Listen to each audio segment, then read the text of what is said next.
અમદાવાદમાં બિલ્ડરની હત્યાને લઈને તપાસ તેજ કરવામાં આવી છે। સમગ્ર કેસની તપાસ ક્રાઇમ બ્રાન્ચને સોંપવામાં આવી છે। વિરાટનગર પાસે બિલ્ડર હિંમત રૂડાણીની હત્યા થઈ હતી। જમીન અને પૈસાની લેતી દેતીમાં બિલ્ડરની હત્યા કરવામાં આવી છે। વધુ વિગતો સાથે અમારા સંવાદદાતા જિગ્નેશ જોડાઈ ગયા છે। જે જિગ્નેશ, હવે આ તપાસ જે છે તે ક્રાઇમ બ્રાન્ચને સોંપવામાં આવી છે, ક્યાં ક્યાં વધુ ખુલાસા થયા?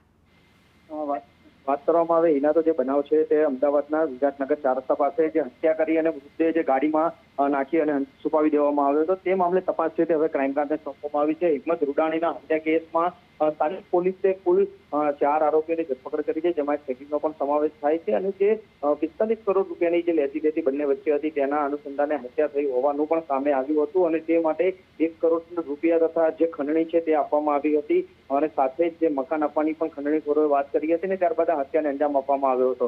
જોકે કેસની મહત્વની જે હકીકત હતી તે સામે આવી ગઈ હતી, પરંતુ જે રીતે રાજકીય પીઠબળ આ કેસની અંદર સામે આવતું હતું, ભોગ બનનાર જે વ્યક્તિ છે તેનું અને તેના પરિવારજનો તેને લઈ અને ગુનાની ગંભીરતાને જોતા આ કેસની તપાસ છે તે ક્રાઇમ બ્રાન્ચને સોંપવામાં આવી છે અને વધુ તપાસ છે તે ક્રાઇમ બ્રાન્ચ કરશે।